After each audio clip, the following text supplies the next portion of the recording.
What's up everyone, Evgeny Genchev here, and this is Sweet Struggle. Today we're doing something new, opening a new series, which is conversations with other musicians. Joining me to start off the series is a good friend of mine, IYAD SUGHAYER, who is a Jordanian pianist who moved to the UK when he was 14 to study at the Chetham's music school. He's performed all over the place in UK, Europe, the US, and the Middle East, and actually recently released his debut album with all Khachaturian music. Let's get things going.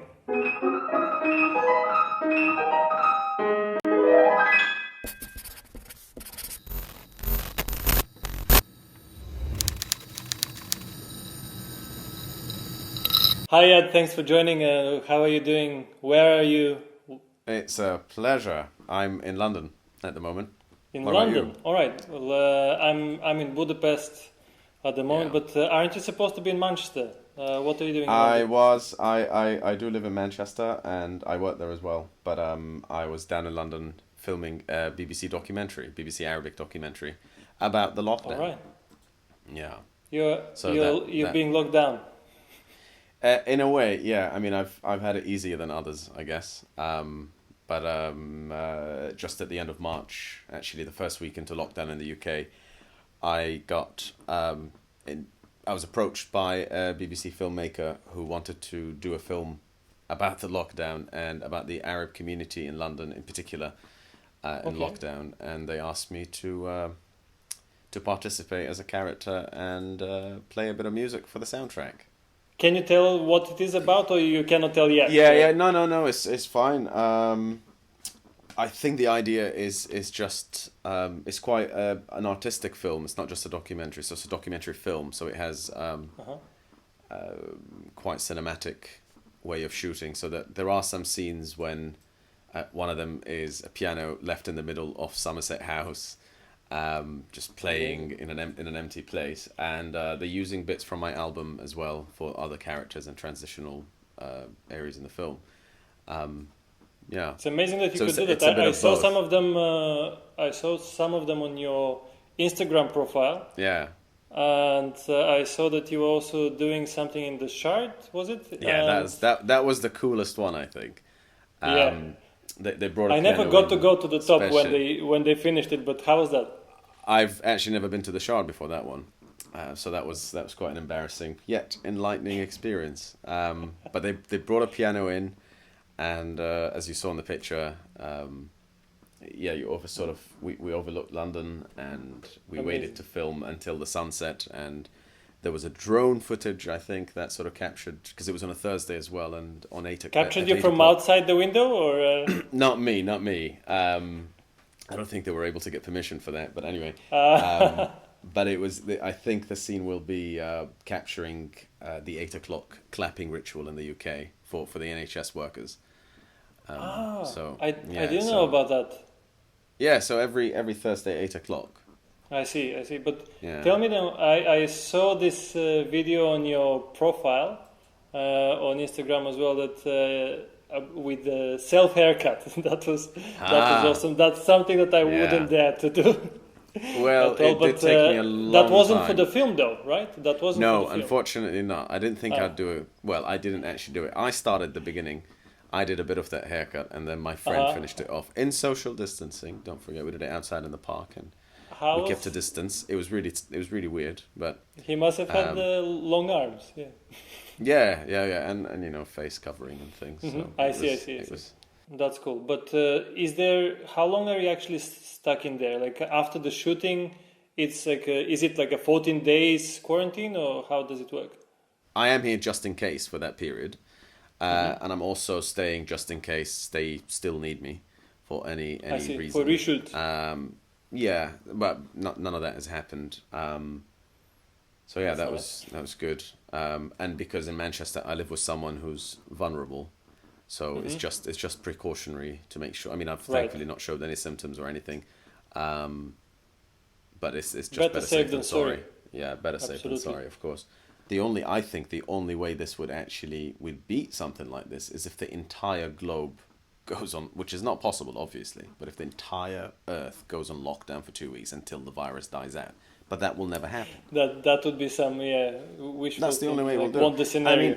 I mean, before coming to London to do this BBC documentary, I was in quarantine in Manchester for 5 weeks, and I live outside Manchester, so the only time I left the house was going to the shop or going for a walk, and even where we live, there's not that many people anyway. So I genuinely had 5 weeks of it felt. I mean, I thankfully kept myself busy and things, but it really felt like it was lockdown.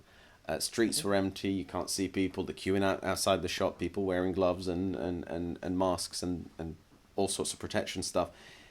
And I'm not going to lie, when I was when they sent me the car to come to London, because I wasn't allowed to take public transport to make this film, I was just feeling incredibly guilty. In the car journey, I was just thinking, oh God, what am I doing? I'm breaking the rules, blah, blah, blah. And I was just feeling really anxious about it. And then, especially that if you come from Manchester to London, you're pretty much on a motorway for a month. And, you know, the cars, it didn't look as busy as usual. And I was still feeling guilty. Like and then, empty road. sort of 20 minutes coming from the motorway into London, I felt not relieved, but I felt less guilty because it really did not look like a lockdown. It looked like a normal London, 5 o'clock. And, I'm staying in Greenwich. So we arrived sort of from the tunnel over Blackheath coming into Greenwich. And I don't think I've ever seen Blackheath as busy in my life. Really? Oh, yeah. I mean, it really, every time and every day that we had filming and shooting, my car would drive through parts of London and things. Does not look like a lockdown. It looks like it just looked like a bank holiday when some shops are closed and just people are still walking around. So there really isn't that much of a lockdown. Well, if you think about it, I guess like with the suburban areas and everything, like with London, it's what, like around 20 million or something, 15 million. So something. No, I don't think it's that. I think with not Greater London, but I mean the outside areas. I think it's about 14 million or something. But then it's always gonna be busy, like these roads, like, and there are plenty of like essential workers and plenty of people who want to get to places. And if you think that people are avoiding public transport, so they want to actually use their own. But they're not transport. Really avoiding public transport, because we saw things on the news showing you rush hour on the tube, and it looked it looked. Maybe not the usual 8 o'clock, 7 o'clock London rush hour, but it still looked busy, and people were very close to each other. So it's as I said to you, it's just you can't beat it. You can't change human behavior, because it started first. Key workers first started as doctors and nurses, and then it extended to almost anything that can't work from home. But then again, the British government never really explained what was a key worker and why can't you work from home. And it just was really. And they never enforce it as a rule, right? So they it's can't not enforce it. They can't. You can't enforce it. You really can't enforce it. You'd have to change a culture of a society.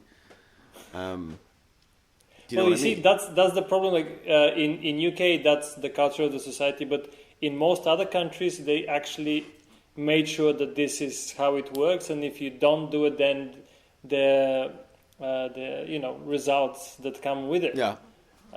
So that's why, for instance, places like say Germany, for many other reasons as well, but it seems that and places like our own countries that seem to have handled it with much lower lower rate. Obviously, it's much more many factors get into this, but also the culture and the way the government takes the lead and really blocks things from happening. It also plays a huge role, I think. But how did you handle then, like in these 5 weeks? Obviously, no concerts for anyone.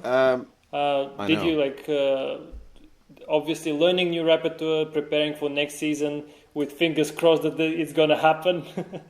And I was very lucky. Teaching. I was in a way quite lucky because the beginning of February I started a tour for my new CD. So I was supposed to perform all over the UK, and the lockdown came sort of in the middle of the tour. So I kind of felt like it was a bit better than anybody else's situation in a way, because at least I got to do something beforehand.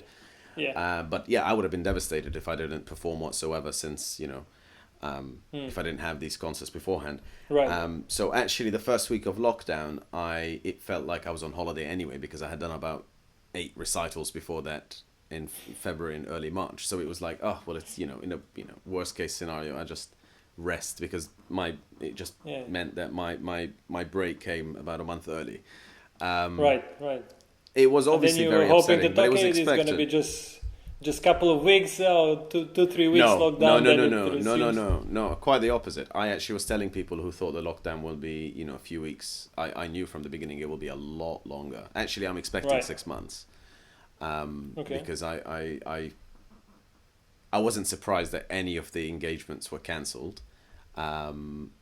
Because in a way, my very last concert, the very last recital I gave in London, actually, it's a venue that you played in quite a lot, St. Mary's Perryvale. And that was exactly a week before the lockdown. And it really felt strange playing, because you couldn't, the audience was keeping a distance. And at that point, early on in March, people were still... actually, I remember being on the tube going to St. Mary's, and there was already talk on social media from the organizer saying, we're not quite sure if your concert should carry on, if it should even happen. So even early on as that, and sort of it's the bit when you're sort of playing quiet bits and listen, someone coughs and you think, oh God, we're doomed. Oh dear. So it was already a very uncomfortable play. Yeah, because it even as early as that, it still felt very uncomfortable, because at that point we knew how awful it was in Italy. And everybody in the UK was, in a way, living in denial, I'd finished my teaching on the tram back to home in Manchester, and I'm still reading the news and reading about Italy on my phone, and I'm just thinking, nah, that will never happen here. And obviously, we ended up being worse. But. And I see now in St. Mary's they actually are still doing the concerts, but they're doing them online. Absolutely, without but an that's audience, because which is awesome. A few venues are doing that now. A few places. I mean, places in big concert halls in Germany did that anyway, even during their lockdown. And I think it's only been about, I don't know actually if the Wigmore Hall also is going to. I don't know if they've started or they're going to, but there's definitely a lineup of 20 incredible musicians, but playing to an empty hall for playing live on Radio 3. And I'm unfortunately, that's probably going to be the norm for the next 6 months or a year or so until a vaccine is found. Or maybe longer, maybe throughout the entire next season. Yeah. Probably, most likely, yeah. It's possible. But I don't know. I mean, I would certainly want to do something just for my own sanity, because I love to perform. But I can imagine it being a very, very, very strange experience. Because I don't think is in what program or play? Well, how would you play? Like, would you give a live concert, or would it be I'm going to say trying out something. new program in front of the IG audience or Facebook audience? I mean, if I was playing in the Wigmore Hall live empty hall radio concert, I certainly will not be trying anything new, and neither would you, I should hope. But no, I mean, are you referring to people who are doing live concerts from home? Yeah, that's precisely it. I definitely wouldn't do one for a number of reasons. My instrument at home is not up to standard. I see. And it's with the lockdown, you can't get a piano tuner in. And no, I'm starting to feel the results of that. Yeah. I mean, it's unless you have a good instrument, you have a professional setup, then it can be quite interesting. But I don't personally believe that I can perform my best at home in my pajamas and socks to an audience that can't clap and let you in. It's just a personal preference. I know many people who have done them and they absolutely love them, and I've watched some phenomenal performances from home, and they are brilliant. It's very but different. It's really down to the individual. Well, it's down to the individual. I don't see myself enjoying doing it, so I wouldn't do it. But if anybody out there who loves doing it, then God bless you, do it.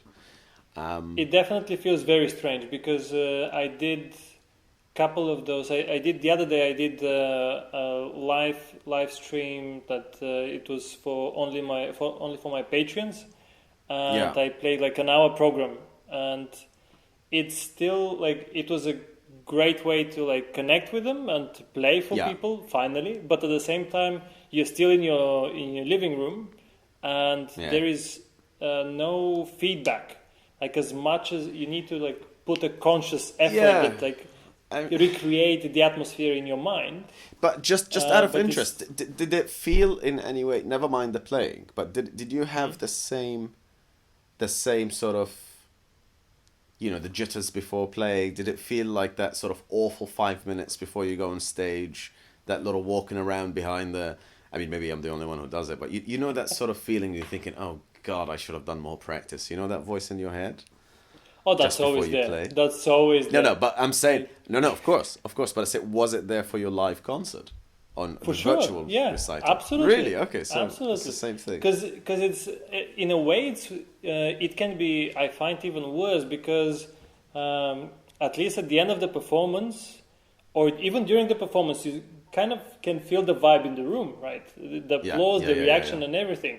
While with this, like you finish the grand finale or whatever, and it's like it's just in your room, so you have to look into the chat, like is there some feedback, is anyone writing if they care to write, or maybe there's like zoomed out of it and they're like, okay, well I'm just doing my thing and this is the background, and you're like, you should have recorded, like, no. You should have recorded an audience clapping sound and you just sort of time it, and then it just makes you feel like you're on stage. Press it for myself and just bow. Get the sound from like a Justin Bieber concert or something to make it sound like 100,000 people clap for you. You know, get a stadium. Slightly different demographic, but why not? You know, I don't mind. No, but it's interesting because, as I said, I've seen some phenomenal performances from home, and thankfully. I know what I just said is slightly controversial, but I know so many people that agree with me. And I also, lots of people that I'm sure will challenge me, because a lot of people have challenged me.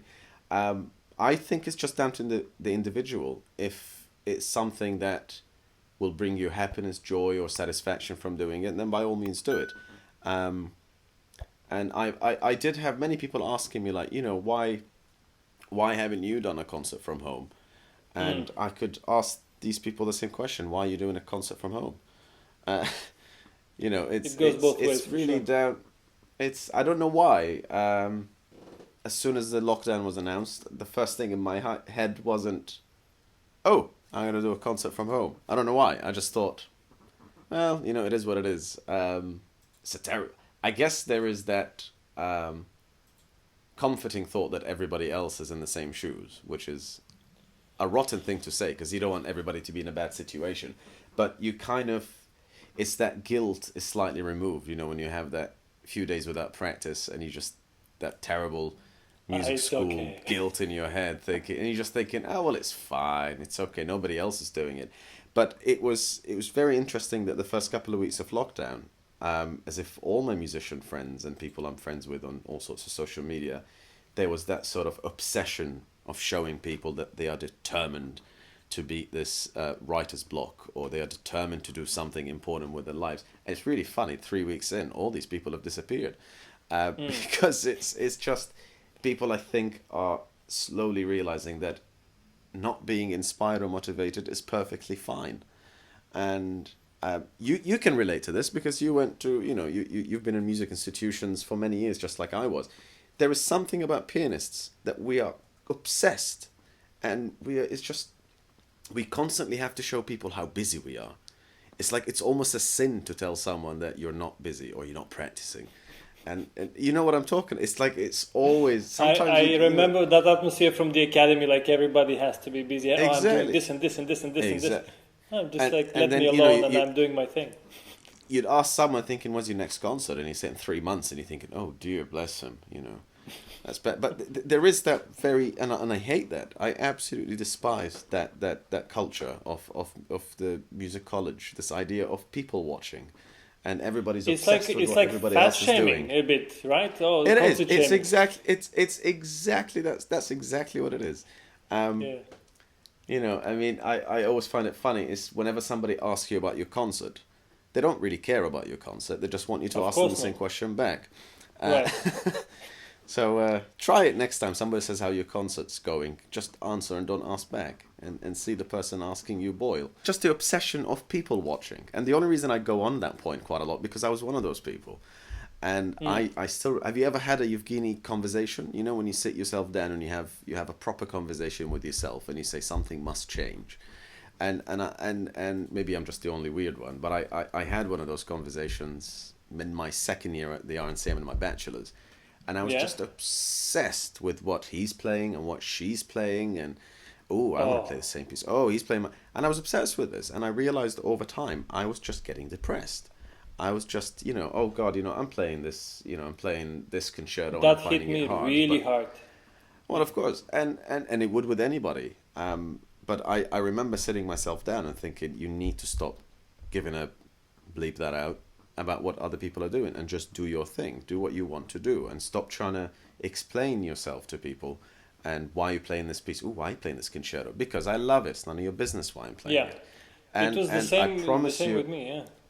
Yeah, I mean, I promise you, I've never been happier since I stopped caring what other people are doing. But the thing is that with me, I think for you it may be even slightly different because you already had spent a few years here before going into college, but I was just fresh off of the boat, as they say. Fresh off the boat, Yeah, and my first year and most of second year was like it was horrific in that sense because all of a sudden you're coming to a much larger stage, let's say, and if you used to be let's say the best or one of the best in your environment, now you need to compare yourself with everybody else.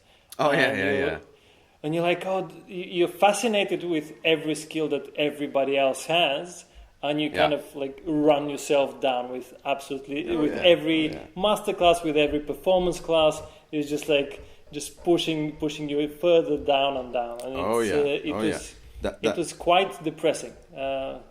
The unprodigy realization is when you realize that you are just like everybody else, if anything worse. Of course, as a musician, you feel that you're worse than everybody who is playing. Like you see only the negatives and stuff. We all familiar with that. Not anymore. I honestly, you just don't care anymore. But that's the best way. It's for sure the first year and a half that hit me, and then I think this is an element of personal growth that is essential for all of us. That we had to go through this. In order to find that, if he or she is doing this, that's amazing. They've got their own path. They've been doing this, and this is amazing for them. And I'm just doing me, and I try to do the best version of me as I can, and just be cool with that. Like, because you're obviously different, you come through a completely different environment and completely different circumstances. So why should you compare yourself to that? And then I think the next step to this is then identifying, okay, well, this is what makes my path unique. This is what I can give. And then basically trying to emphasize this and really build everything around it and own it, really. Yeah, but I mean, I'm going to be probably pretentious by saying this, but you're probably going to be much happier by not even comparing yourself to anything, or not even think about a path, or this toxic word that we've been brainwashed into using throughout every institution we're into, which is a career. I mean, what is a career? What defines success? I know for a fact that somebody learning, the first page of the Moonlight Sonata is a great success. To others, that's, oh God, he's only playing that. So this is what I mean. It's the idea of, does this guy have a career? Or does she have a career? And you think about, what is a career? Why are we so obsessed with the idea of a career? And it's just, I don't know. This has gone really deep. I apologize, but it's like being fascinated with the external a little bit, isn't it? I think. But this is what I think. I blame that on competitions. I blame that on competitions. You think? Not competition as in, going and playing an international competition. I'm thinking it's the spirit of competing, which is we constantly have to feel like we're better than somebody else. and I mean, I'm not saying I'm not one of those people, but I'm saying it is quite sad that we're constantly wanting to be the best.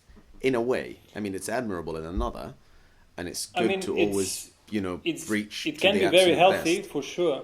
I think that But is this it? is this like actually, if you recognize the merits of others, and then if that inspires you to push yourself further, but don't look externally, but rather internally, Yeah, no, then I that agree can with be a that. very valuable thing. I agree with But that. competing externally for the sake of just being over someone else, I think Yeah. is a very destructive experience. Yeah, no, I agree with that. But I'm saying it's the spirit of. I mean, sometimes I do find the industry can be so toxic that it kind of puts you off the most important part of why we do this. When Yeah, I picked up the piano at the age of 4, I did it because I fell in love with the instrument and I fell in love with music. for sure. Never did it occur to me that one day I'm going to be competing to get the job or competing to. I know it's the same thing in everything we do in life. I know that. I'm not an idiot. But it's sometimes I feel the more and more you go into the industry, the more you realize that it's. I've lost my trail I, of thoughts, I think. But you know what I'm trying to say? I think so. And to me, it's like to keep to the essence of why you started, to the passion, to the love for music, and Yeah. to be fine and to be comfortable with not. It's like do you have the latest Gucci bag, or do you have this Yeah. Chanel or whatever it is? Like it's not about where you play, but about sharing with the others. It doesn't matter where the next venue is, and lots of people are like also competing. Oh, but I played at Carnegie, I played at Concertgebouw, I played at whatever.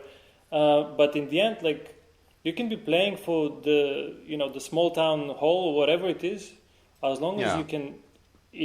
you can share what you feel like, and Yeah. your craft and the music, the passion that you've got. I think this is in the end what we all signed up for. This is the idea that Yeah. initiated everything. But yeah.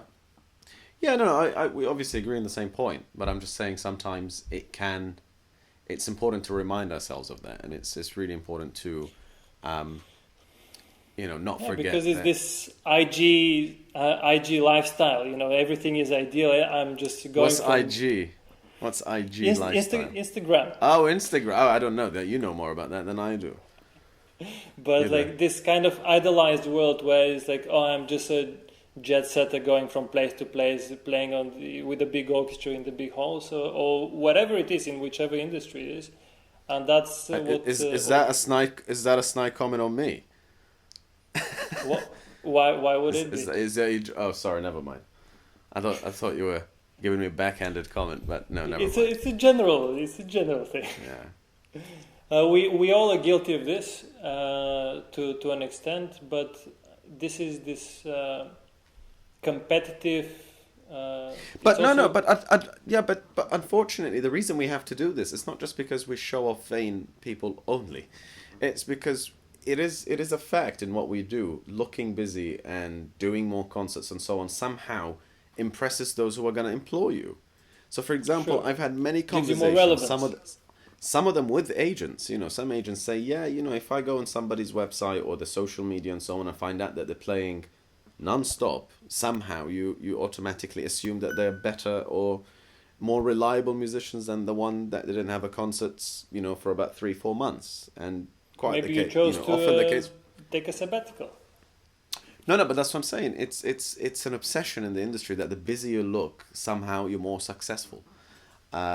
But that's what I'm saying. Success shouldn't be with the amount of concerts or with the with the orchestras you played with or how many CDs you've recorded and so on. Right. Yeah. I'm just picking How your would brain. you really how at would you this define point. success then? I think success it's a personal.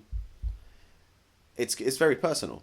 Success is when you're satisfied with what you do, in which case a musician should never be successful.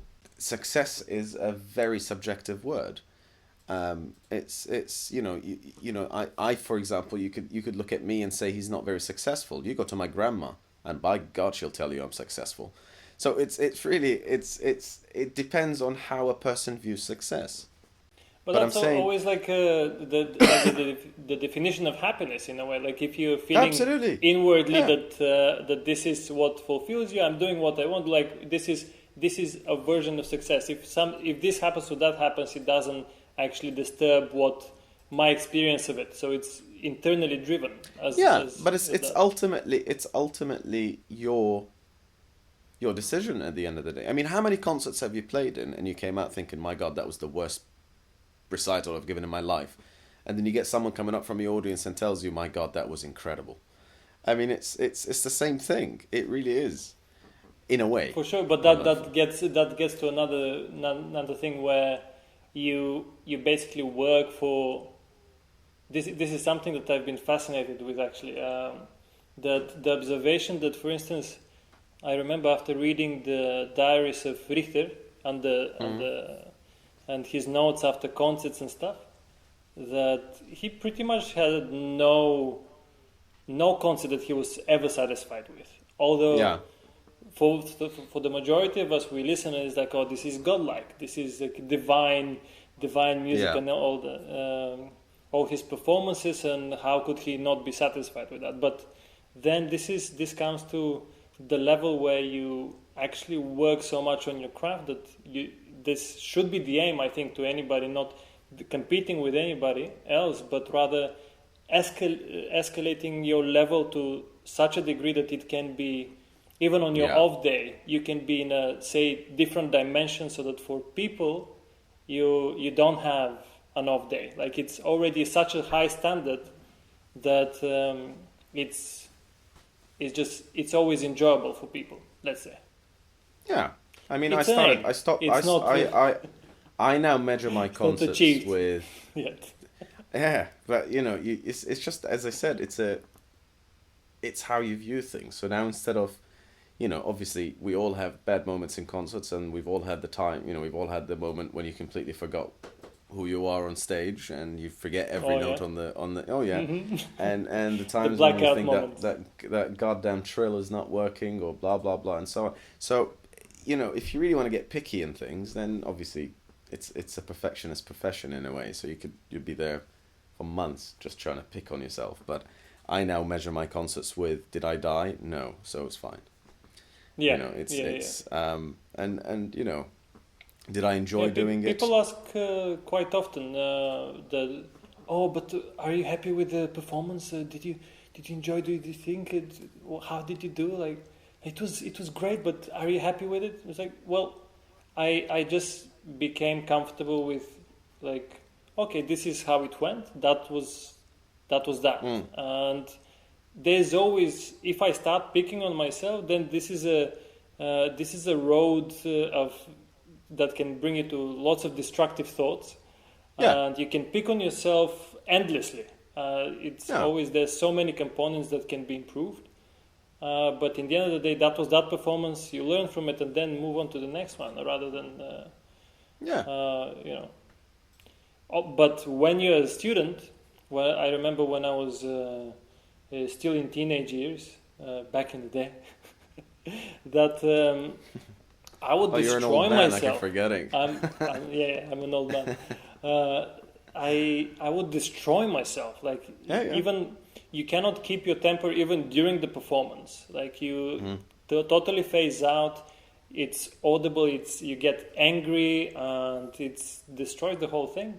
And then I go out and literally bang my head in the wall because I'm not really happy with what happened. Although it's like, when you look back, you're laughing about it because the Oh yeah. perspective of it is Oh yeah. like, hilarious. It's, I guess, on the path of personal growth, this is something that you have to go through one way or I another. think it's just when you realize that you need to take things less seriously sometimes, and just Right. remember you enjoy what you do in a way. And like I said, nobody died. You didn't die. And it's fine. And that imaginary agent that somehow might come in every recital of yours really wasn't there. And the head of Deutsche Grammophon didn't really cancel didn't cancel his ticket last minute. You just these awful things that they tell you before you go on, and be like, oh, you never know who's going to be listening.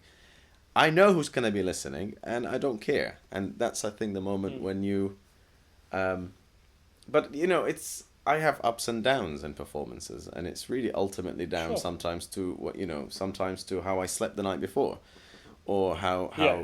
if my traveling was too long, or more importantly, everybody who knows me says I'm far too moody. So sometimes if in a bad mood, I just don't play well.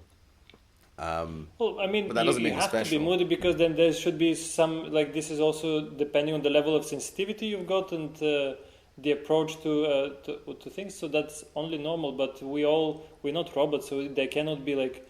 Uh, I'm sure that there is a level of consistency, but there is ups and downs within that. Yeah, That's no, of precisely course. what I was saying. So it's I completely agree with this. But and everybody had that.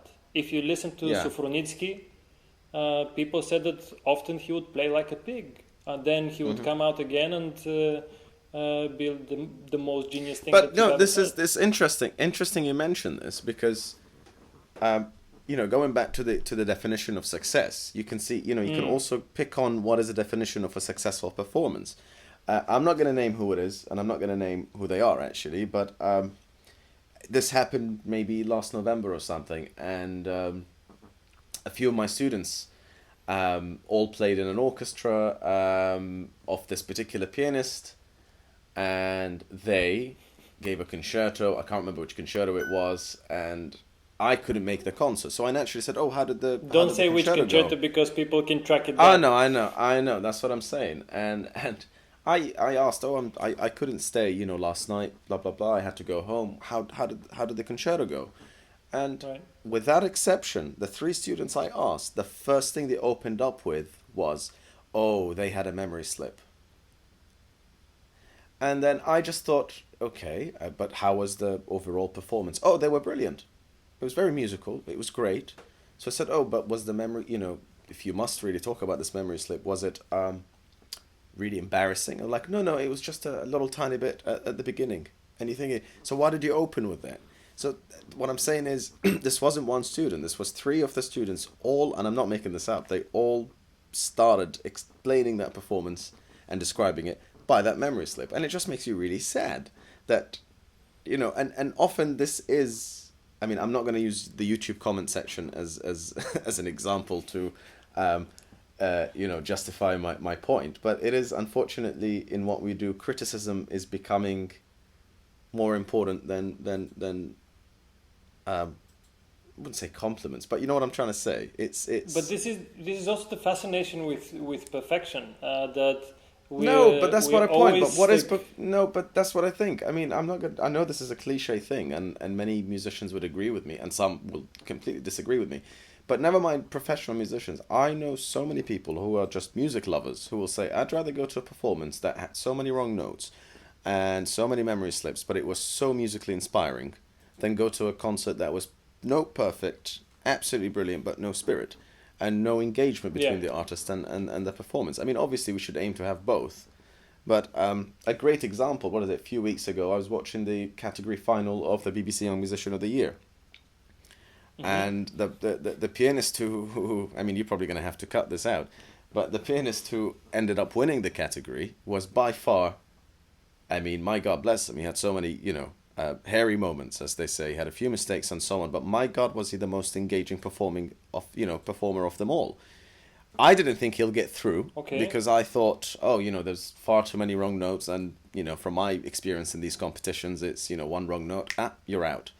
And I was so Pretty pleased to much. know that I was so pleased that the jury chose someone that really did speak to the audience. And they chose the artist It rather is than the unusual. machine. Like, It is. but why should this be celebrated as the? Oh, this is an exception when it can be when it has to be the standard. This Yeah, is this that's is what this is the that's annoying my part. point. That's the point I'm trying to make. But what are your thoughts on competitions out of interest? Let's embarrass you a little bit. Well, with competitions, I've had a lot of experience when I was in my teenage years. I've gone to plenty of them. Mm. Won quite a few. Like I've done over 15. Wow. But since I actually came to the UK, I didn't do almost any. Yeah. Because I thought, okay, now this is a moment of growth. I need to go to the next level, and then you become so much in this fascination with like, it's not enough. Like, let me go further and further. I need to know more. I need to practice more, and then you never really feel ready because there is always this kind of chasing the horizon, and. Then the few times that actually I was like, okay, let's apply for this or that competition. It was really the worst timing for me. I remember, for instance, I did the Long Thibaut competition in Paris, and this was right after It was very tough scheduling because I was just finishing the American tour of the Keyboard Trust. I remember I had something like 4 or 5 concerts in like 6 days, something like I had one day off. Then literally after the last concert, this is the US. This is the US tour. Yeah. Yeah. And then I came back to I flew to Paris, and the next no, was it the next day? No, I arrived in the morning, and in the evening I had to play. Oh, from the US. Oh, so from the US. Nice jet lag, and it's always a worse jet lag coming back, isn't it? Exactly. So then that day was pretty much the worst ever preparation. You know how we all have kind of the pre-concert or pre-performance routine, pre-competition routine, and this was pretty much the worst it could have gone for me. It was. I'm not making excuses here, but you'll hear the story and you'll tell me what you think. Basically, I arrive and at this French lady, the host family there, and the concert. I think I was playing last because I told them. I kind of negotiated that my slot would be last, although they were picking slots, and they're like, "Oh no, we cannot guarantee because this is." Don't make accents; you'll get in trouble. It's random. It's all with love, but basically, they put me last, and I went to warm up, feeling really jet lag, obviously, needless to say. Yeah. And had all prepared, go into the room. There is still half an hour before I start playing. And then I realized that my lovely suit that I prepared very nicely on my bed was forgotten. What, you left in America? No, I left it in Paris, but in the host family. Oh, I see. Yeah. And the lady there was already in the hall. And I had gone through this path only once. It was dark in Paris. I barely found her address the first time, and now I had 30 minutes to go back to the flat, and then back to the stage, not to the stage, but to the warm-up room. I had literally 7 minutes to change, and to warm up. And to go and prepare. Surely you wouldn't need to warm up after all that panic. You'd be warm enough, surely. Yeah, but you know that by that time, like you're all over the place. You don't even have time to pull yourself together. And then the first piece that I start with is Scarbo, of course. That's your fault.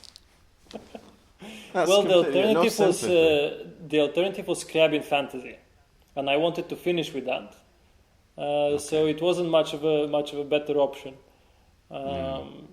So I gave a very passionate performance, but that was not nearly as organized. That's a nice way of explaining. That's a lovely way of explaining how you really up a concert, isn't it? I gave a passionate performance. That's No, it wasn't. I didn't mess it up completely, but it wasn't. Yeah. I mean, you're performing Ravel in Paris. in the conservatoire, Yeah. and obviously it has to have a level of organization, not just a nice temper to it. And obviously I didn't pass through, and that was just unlucky. So, like whenever I've had something, it was either some scheduling problem or something unlucky like that. So I was like, well, let me just stick to this. Has been a great experience. I've learned a lot. Now let me just prepare my next program and do my concerts. Yeah. No, I interesting story. I mean, look, the only positive thing I'd say is you got to go to Paris, which is quite nice. It was great, yeah, but I didn't get to see much of it because I was jet lagged, and then I was so frustrated that I just left on the next day. So it wasn't my best visit to Paris, really. No. Yeah, no, I know, yeah. So now time for your most embarrassing competition story, perhaps? Funny enough, it was also in Paris. It really was. Was it? Oh yeah. I arrived to Paris for the very first time in my life, and I caught possibly the world's worst stomach bug. It must be a Paris thing, isn't it?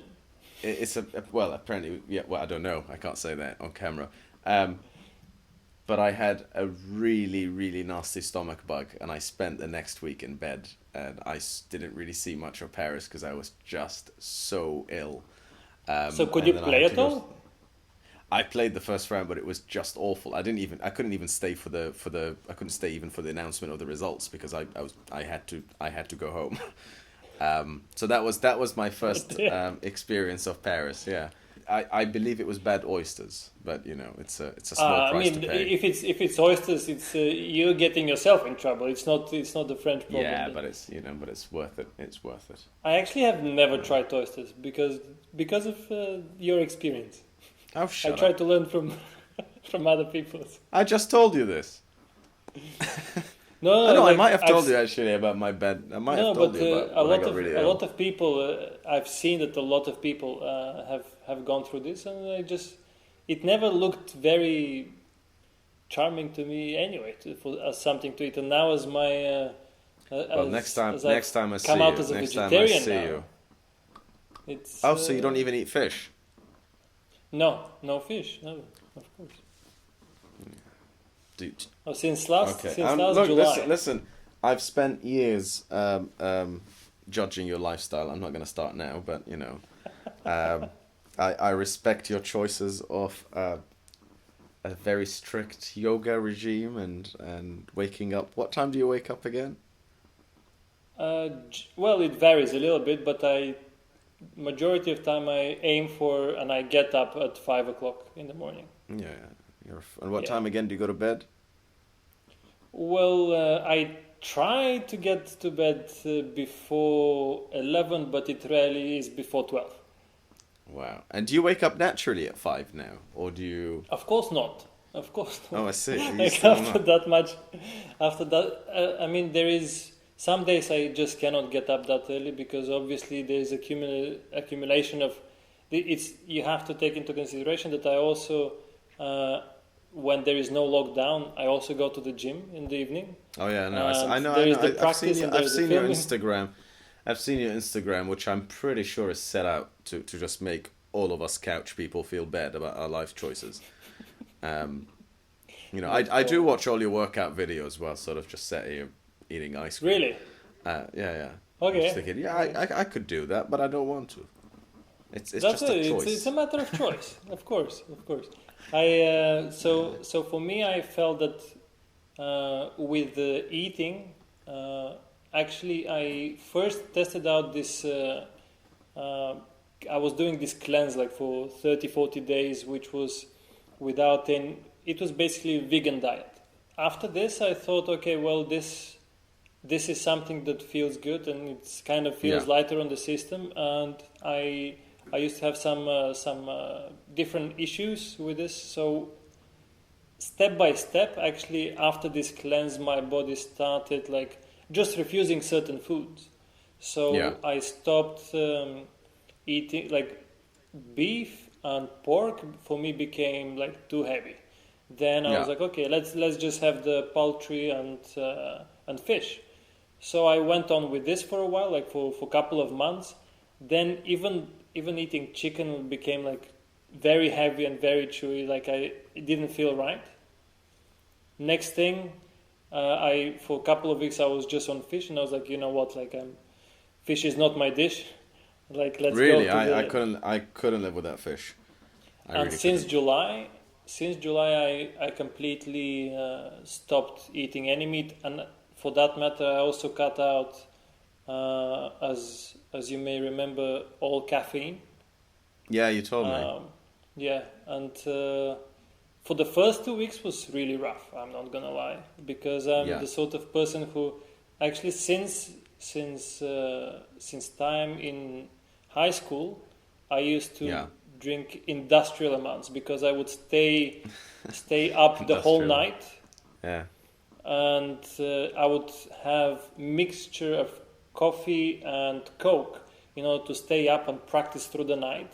Because it was actually at the time it was like a mixture that Coca-Cola offered, like this kind of new I've flavor. never heard of that. What? It must have been just a Bulgarian thing. Yeah, it's definitely just a Bulgarian thing. I've never heard of it. That sounds disgusting. It was not bad. I'm very gonna try sugary it, and very unhealthy. I'm so gonna try it. Coffee and Coke. Coca-Cola. Yeah, and yeah, exactly. And because I was at the end of the year, you had to like do all the assessment and stuff. So I would study through the day, school, study, and then throughout the whole night, I would just stay up and practice. And fortunately, the neighbors and my parents tolerated this. And so I was drinking that much coffee, and this went on in academy where I was like practicing from 6-7 o'clock in the morning till 11 in the evening. So like at least a liter of coffee was drunk, or maybe two, on weaker days. So these first couple of weeks, that was just for a perspective, but for the couple of weeks that I cut the caffeine, it was really rough. But then you learn to eat also lighter food, and also food that would energize you. And then eventually I've never really craved for any caffeine since, which is an amazing thing considering all that background. But well, maybe you've had too much of it. It is tough. That's probably a lifetime of it. No, I think by far coffee is my absolute most favorite beverage on earth. You remember I did go through that period when I was waking up at 6:30 every morning. And how long was that period? A few months actually. All right. And then it comes and goes, because I go through phases. So there's sometimes when I'm in bed at 9:30, 10 for about a week, and then the week after I'm in bed about 5 a.m. So it just varies. But I don't think I was built for a routine. And that's the beauty of what we do. The thing is that also it's not like you're having like a 9-to-5 job, so you cannot really have this kind of predictable schedule. So of course, I never ever sleep past 9 o'clock anyway, even if I tried. And this is the problem that I'm having recently, is I'm usually awake at about 7:30, 8 anyway. I try to go back to sleep. And the problem is sometimes if I go to bed at 4 a.m., I'm still wide awake at 8. And if I go to bed at 8 p.m., I'm awake at 7. And then that's the problem, is you have far too much sleep. And then that ends up being worse, really, than sleep deprivation in a way. So this is that's my experience as well. Yeah. So even if I try to sleep in, I can stay in bed, but I'm wide awake. So it's one of those annoying things. So what actually motivated you in that period to wake up that early for this like few months? I can't really fully remember. I think it was just me wanting to enjoy the mornings more and wanted to just not stay in bed. I enjoyed the getting up and doing things, and I still do. It's just you romanticize about it, but you don't get up. It's just that. No, I do now. I do. It's not. No, I'm just saying. I'm teasing. So. I don't do what you do. I don't wake up at 5 a.m. and meditate. If I woke up at 5 a.m., I'm swearing. and sort of trying to go to sleep. But I'm usually up at, if it's a good practice day, I'm usually at the piano at about 11, half 10ish. I've had my breakfast, watched a bit of the news. But I like to get my practice done in the morning. That's why I never did your crazy practice through the night, because I can't practice at night. I hate it. I love finishing everything I have on and then finishing at 4 or 5 and then having the evening. The reason that I was doing this evening practice, I don't like it either, but the alternative was to study through the night. First practice and then study through the night. So if I would have done that, then I would have always fallen asleep during the study. Yeah. So I knew that with the practice, at least I wouldn't fall asleep. It had to be, yeah. So it had to be like this, unfortunately. But I totally can relate to the fact that, like, I feel that whenever you start in the morning the practice, these first 2-3 hours, depending on the day, but up to 3 hours, I think, is the freshest, most productive practice time that you can do. At least if I'm learning a new piece, I like for the first hour and a half, like it just goes super quick, and then it kind of gradually fades out. Yeah. No, I would agree to that to some extent. But again, it just depends. I mean, some mornings I'm very productive, some mornings I'm not. And that was another point of personal growth, which is never force your practice and accept when you've had enough. Sometimes, like all of us, we sometimes can have great practice days when you're somehow able to do 5 hours or 6 hours of pure concentrated practice. And we've all had days when you genuinely couldn't even pass 20 minutes or half an hour. Right. So I just think, it's like that question that every granny will ask you after every recital. How many hours do you practice a day? I hate that question with a passion. It's almost as bad as your grandma's question. Are you the best yet? And it's just, I don't know. Actually, I was asked how many hours I practice a day. When was it? Like 3 days ago or something. Because it's just a question that people always ask. It's a popular question. Yeah. Well, if you say 10 hours, they're thinking, oh, what a nerd. And if you say 1, you'd be like, what a lazy bastard. So you can never find the right answer. So you're really responding to please them, something that they no. I give the honest answer, and I think I just say, depends how much work I have on. So now I stopped sort of aiming for hours, but rather aiming to get work done, which I find is a lot more productive for me personally. People are different, but instead of saying, oh, I have to do 4 hours today and I have to get this, I just say, look, I have to finish this section, or I have to get this memorized, or if that takes me 5 minutes or 6 hours, then as long as I do not go to bed until this particular amount of work is done.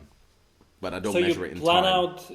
So you basically plan out, okay, I need to achieve this today because for that, because otherwise, for me, if I just if I just got the mindset like, oh, I need to do as much as I can, it's always like there is always the next thing, and you're never really done. But if you said okay, I'm gonna do this and maybe like 10% extra, and then I'm done. Then it's because unfortunately I'm a world authority on leaving things for the last minute. So I have to plan out. So for example, if I'm playing something in a couple of weeks, it's very likely that I'll start it today. And it's really something that I need to work on, I know. And every time this happens, I tell myself, last time I'll never do this again. But then of course the next time you say the same thing. So also that's depends why on the I repertoire, though. Obviously, it depends on the repertoire. I wouldn't leave, rack 3 for 2 weeks.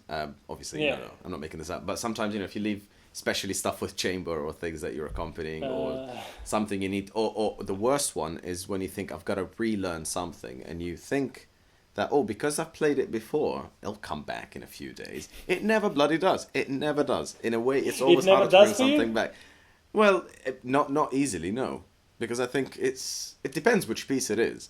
But anyway, it's for me, this is quite different. Actually, I never expect for things to come back easily, and then somehow, I give you that example. I had to relearn, bring back Prokofiev 5, and I had performed it once, and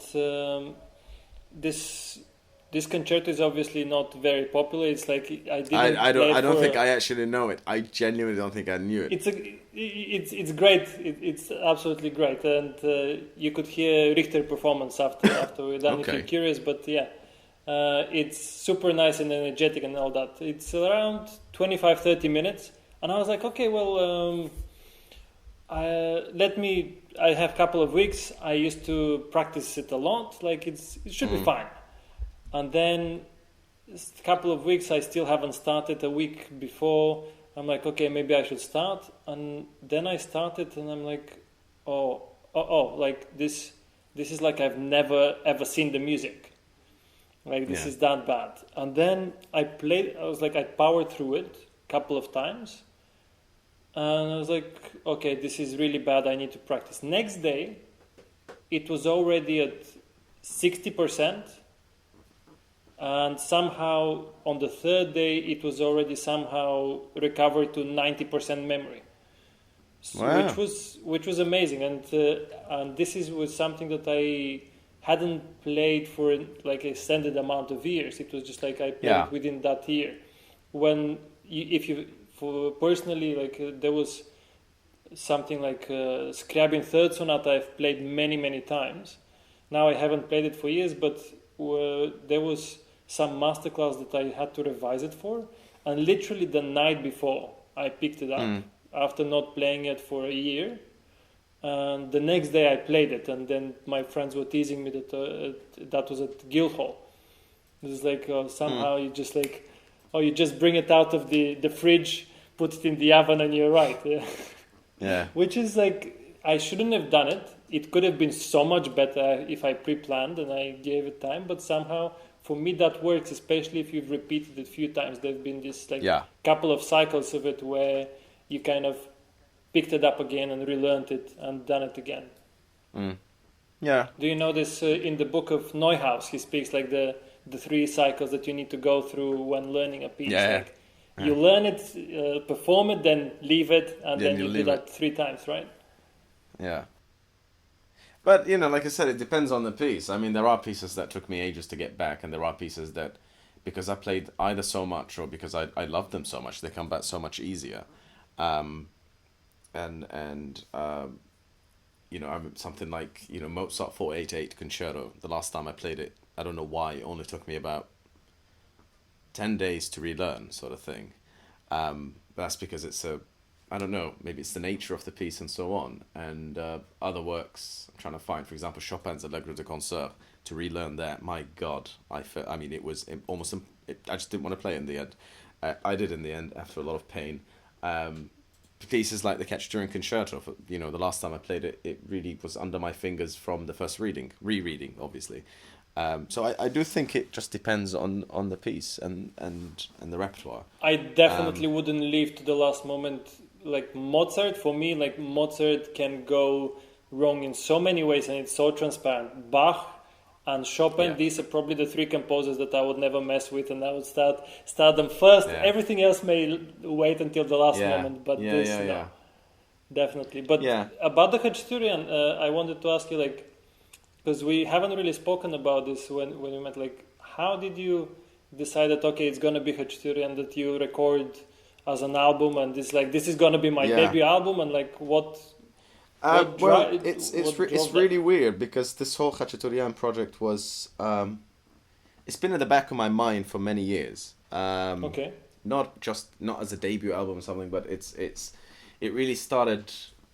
I mean, we all played the toccata when we were about a few years old, and I played it when I actually played it for my audition coming to Chetham's, and then I never really played it again and just forgot about it. But I've always loved Khachaturian. I've always loved his music. I've always like many people knew his saber dance and his ballets and a bit of his symphony and his violin concerto I used to adore.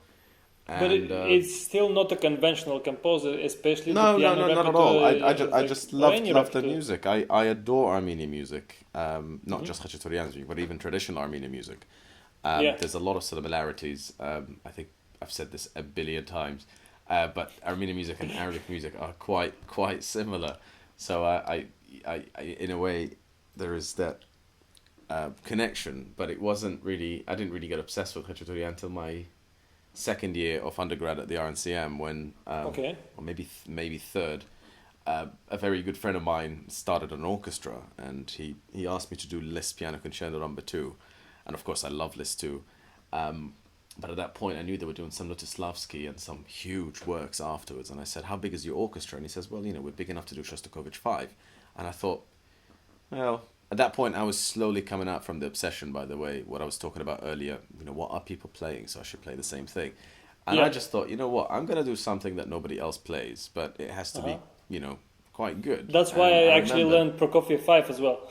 Yeah, it's that obsession. I have to be different. Or more importantly, I want to play something that if I absolutely mess up, nobody would know. So I sort of got back the Khachaturian concerto, and I sent it to my friend, and he immediately said, "Oh, that's a great piece. Yeah, we'll do it. I've heard it. I didn't know it. I didn't really know it myself really well. I mean, I knew of it, but I never actually looked at it.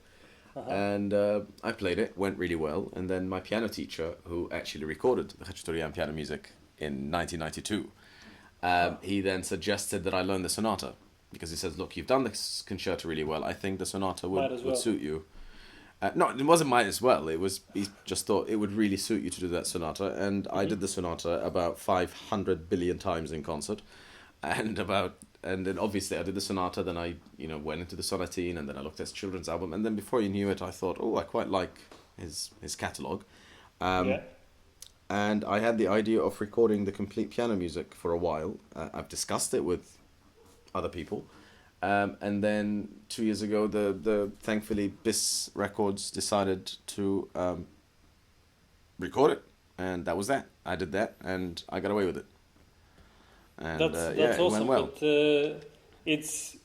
it's also this the business part of it is where also a label goes after your passion. Is like, okay, we're interested in this. We don't have it in the catalog, especially if it's something not that popular. Well, so you're like, okay, we need it. You don't forget that, for example, BIS Records are famous for recording stuff that is not well known as well. So they do champion unknown repertoire and unknown composers. It's not like this is completely new for them.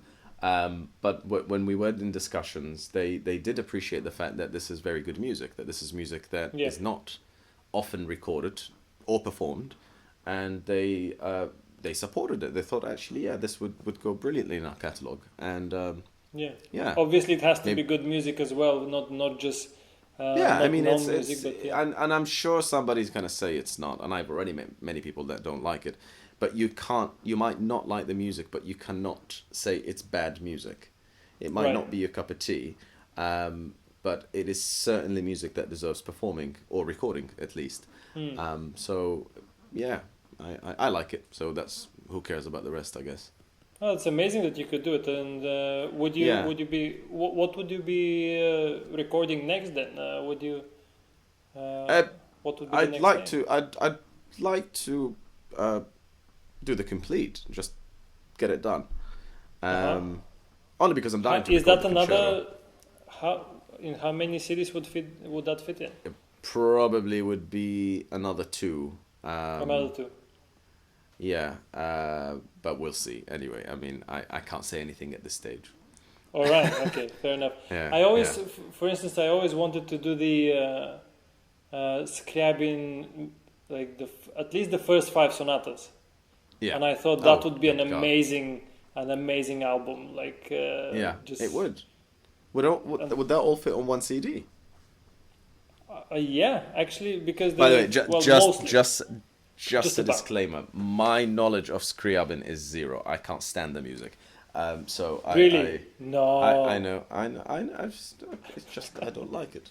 I am what I am. I've tried, so I can comfortably say that I really did try. I love his piano concertos. I like some of other things. I just never liked the piano music. I'm sorry. I just. It's. Really I get for some is an acquired taste, especially the late one. Possibly is the more of an acquired taste. The early one I wouldn't understand as much because it's quite Chopin-esque, in a way, with the Russian twist. It's not. Obviously, we got the anyway. Listen, I'm not going to say anything so controversial because I've fallen down in that. I've dug myself a grave beforehand, and I'm sure there's a Scriabin fanatic out there who's going to find out where I live and come and kill me. So but the thing is, this is all about a personal preference, and if you don't think that you can give this justice or you don't love it, then of course, there's no point of starting it. Yeah. And obviously, like there's so many amazing recordings of like the majority of all the core repertoire, which is huge, obviously for the piano. Yeah. So unless you really feel closely to something, there is no point of even starting. Really, you need to be so selective unless you're someone who can learn things really quickly. I look forward to converting, because, I mean, Liszt. I hated Liszt when I was 18, 19, and I don't think I think I was about 20 when I played my first Liszt, and I can't remember a single recital ever since when I didn't have a Liszt item in it. So sometimes things can just click, and it's the same with Prokofiev. I've not played Prokofiev because I've only recently discovered that I adore his music, and which is ironic because my teacher, is an authority on Prokofiev in a way, and but I don't know why I never liked it until recently, and if I even knew there's a Prokofiev piece in a program years ago, I'd probably just avoid the recital altogether. And now I'd wake up, find myself humming some Prokofiev tunes, But that's amazing. I still struggle with some of the. I do still struggle with some of his piano sonatas, I must say, but I don't think I could live without his violin concertos or, the larger scale works, and especially the piano concertos, of course, or some. Maybe Scriabin will come. Maybe it will come. It becomes. I think I've also discovered that for few composers that over time they've grown on me. Like for instance, I always used to avoid Mozart. Oh, if you say anything bad, now this is, I can understand people not liking. No. This is when you're insulting my faith. I know that's what I'm saying. Like you've played so much Mozart. I judge those who don't like Mozart, by the way. I really judge those who do. Well, okay. This is then very, very healthy thing to discuss, because this was something that was always also in the culture back home, that Mozart is for kids, and people undermining Mozart and people avoiding Mozart just to play the most serious stuff. I was brought up in that culture, and I actually, subconsciously on some level, I just avoided because I thought, okay, well, I should go with something more flashy, all sorts of that. And then actually now I've got more concertos in my repertoire of Mozart than any other composer. They are by far the greatest pieces of music ever written. And this is absolutely brilliant. And I've got huge respect, and I actually also, during my time in academy, I was so fascinated with the language of Mozart that I even signed up for the elective about Mozart operas, which in no way, goes with the piano repertoire or anything. But I just had fascination about the language. Quite the opposite, I mean, there is. And I thought, okay, this can benefit the whole thing. No, because that's when I completely disagree with you. The operas are so connected to the sonatas. I mean in a way that. I mean it in a way that obviously his music is related, and the language that he does. But I mean, from a perspective of strictly. The pianist, I need something piano related. You're not going. Oh yeah, I see what I mean. Yeah. From that perspective. Yeah, I can see that, which is actually the biggest mistake any musician can make in a way. Absolutely, I agree. Yeah. But then it was. I ended up writing this whole paper on the relation of the different keys in Don Giovanni and the use of different keys.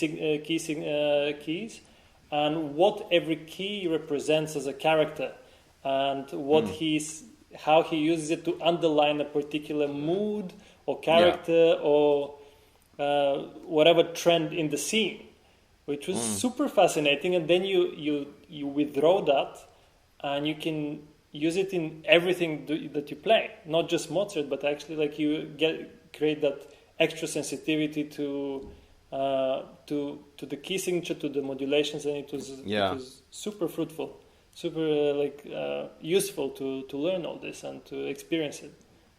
Absolutely. So, You're preaching to the choir. I know this already. You know. But then that also leads us to the bigger picture where there is, even within the classical music, there is within different composers there is snobism, like this kind of music snobism that I really like. People diss certain composers in spite of the fact that actually, even if you don't like the style, you still cannot deny the quality of the music, the quality of the composer. Oh no, absolutely. I use this argument with not just in composers but also with performers. You know, there's a difference between saying I don't like the way I don't like this piece of music, but you can't say it's a bad piece of music. As in, you know, I mean, okay, I'm gonna probably again get shot dead by saying this. For example, I don't particularly enjoy Messiaen, but never can I say that he's a bad composer. It's just the music it's the same with Scriabin. Scriabin's music is beautifully written. It's phenomenally written. He's a great composer. But I just don't like it. But that doesn't make him a bad composer. It's the same, you know, people would, you know, you'd go and hear, I'm not going to name anybody, but, you know, you'd hear about... Please don't. No, I won't, don't worry. You know, there's a lot of pianists out there, say, huge names, people with massive careers and very well known. And I always get frustrated when somebody says to me, and he or she would be referring to a huge, you know, an absolute great figure in the current world, and it says, oh, he's a bad pianist. You'd be like, no, he's not a bad... You can't say they're a bad pianist. You'd say, you might not have connected with a performance, but you can't for a second say they're a bad pianist, because they are... Well, I mean, obviously, I'm just, again, being very... what's the word? I'm being very opinionated, I know. But it's you can't We have say... to have strong opinions, of course. It's like saying a particular food is healthy. You might not like it, but you can't say it's not healthy. If you see what I mean. No, that's a really bad example. I'm trying to find something. That's a bad example. That you don't like a particular food, it doesn't make it... bad food. Like it doesn't make it a bad food. food. You know, it's Right. you know, it's I hate kale, but I know it's good for you. And I know it's a good green. That's still not a great example, but yeah, No, you might no, not okay, like, scrap that say... carbonara pasta, but it's still a great food, let's say. But everybody loves pasta. It's not also a great example. Yeah. Anyway, Well, I get the point. That's what I mean. Yeah. So it's not liking something is in no way disputing their ability. Actually, fun fact is that during a period in academy, I used to, during my cleaning sessions, during the weekend, I would listen to the whole Vinregar of Messiaen. Yeah. No wonder you messed up. But I thought, obviously, I cannot even start pretending that I understand fully the music. Because it's I have no idea about this music. I don't understand it, but I've studied it. But it's still... those opening chords do get you. I mean, they really are amazing. Quite. Yeah, but then it just and then you know it goes on for a year. I mean, for 2.5 hours. Yeah, pretty much. I know. It feels like eternity, but anyway. But I used to love it, and I had a period in which I was fascinated with it, and I had a period in which like I would listen to different styles. Like there would be, for instance, a period where I did the Messiaen, and then I would go to Bruckner. I would listen all Bruckner. Then I would listen all the Lieder of Schubert. But yeah, so Messiaen, even Messiaen had a place in my student life for sure. But this level of music snobism is prominent, like within the classics, but also classic genre to any other genre. I find, and I find it a little bit. It's not a great thing because people start creating these cults and fan clubs, and they end up dismissing quality music of other genres, and just because it may be not your personal preference, it doesn't mean that the people who did it are not quality musicians, so it's not quality music.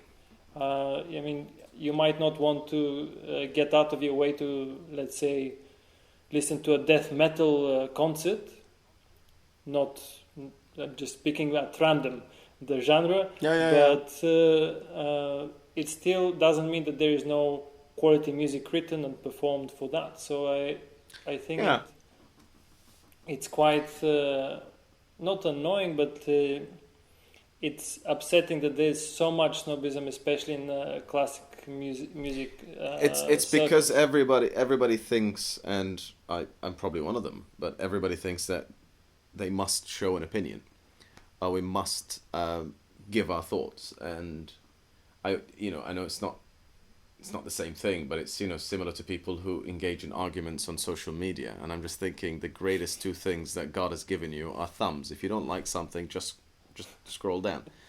And it's the same with sort of, if you don't like something, don't do it. Don't go to a concert. I get this. I mean, I've never said it because I've been told that I'm too polite. But I've had people in the audience come up to me and says, "Oh, that was just too much Liszt." And I politely look at them and say, "Well, I'm sorry, I didn't like it." I know. And the amount of times I bit my tongue and I wanted to say, this program has been advertised for months. If you didn't like the program, why did you come? Exactly. And it's like going to an Italian. It's like going to. It is, but it's like going to an Italian restaurant. Go into an Italian restaurant and complaining that there's no sushi. It's the same thing. You go into an Italian cuisine. You know what you're gonna get. Don't complain. We probably should edit that out because I'm going to alienate everybody who comes to my concert and says, "Ew, it's too much Khachaturian. I don't like that guy." Don't know why they're all from the north. If they're coming to your concert, they should expect that there would be some Khachaturian, especially since you just came out with a Khachaturian album, and presumably if they're going to see you, then unless they're picking at random a concert, then that should be part of the expectation. And if they actually pick a random concert, then they should be open-minded about it. But again, it's the same thing I'm saying. Everybody has to have an opinion. In the sense, I've never ever been to, say, an exhibition, and then went to the artist afterwards and says, "I don't like that scene that you photographed." You don't. You just finish the exhibition. You leave. You don't like it. You don't go back. That's you know what I mean? That's also something relevant to the people who get hate comments, because obviously you don't get, because your fan club is so supportive and everything, but people I would never get hate comments. People just adore me. Exactly. But to people who do, it's like, okay, if you have the energy to write this, like, you're consuming the content, you're consuming the concert, you're consuming the photo, the video, the recording, whatever it is. Well, just scroll down, as you said. Like, this is. So you've been reading the hate messages I've been sending you? Yeah, exactly. Yeah, well, I was trying to bring this to the conversation. So. You should have never given your email address. Oh man, but do you actually get a lot of hate messages? Not yet. I haven't made it. Not yet. Good God! Don't encourage them now, because I'm tempted to send you a hate email now just as a joke. But then it's probably not funny. It would never be funny to send anybody anything that is remotely upsetting or abusive. But for everybody watching, obviously, I'll link the all the channels that you can find IYAD, and you can follow him. And if you don't follow me, I would be very upset. Exactly. So. Go say hi. Go give him a negative comment, so that he would appreciate it, a bit of karma. As long as you don't comment about my hair, then it's fine. No, the hair is beautiful. Self haircut. It's I appreciate it. That's what I wanted. I wouldn't dare, that's but all I wanted to hear. Yeah, it's well done for that, and thanks again for participating, man. And thank you. And hopefully the lockdown is. I look forward to a vegetarian dinner once this madness is over. Absolutely, so that we can catch up in person. All right, man. Absolutely. Good having you. Take care, man. All right, guys. Thank you so much for tuning in, and I hope you found this interesting, useful, and entertaining. Thank you so much for watching, and I'll see you in the next one.